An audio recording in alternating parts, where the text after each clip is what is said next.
us that information, Shyla. The Wood County Commission is adding a public comment period to some of their meetings.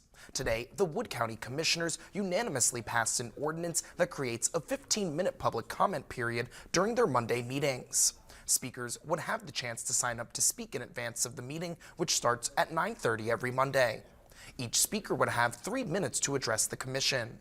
Commission President Blair Couch shares his thoughts on adding the public comment period to meetings. I think the format will be fine, but it says make no personal attacks on anyone, and I'm going to enforce that pretty hard. The ordinance creating the public comment period was written by Wood County prosecuting attorney Pat Lefebvre. Lefebvre said the language was largely modeled on the public comment rules used by the Parkersburg and Vienna city councils.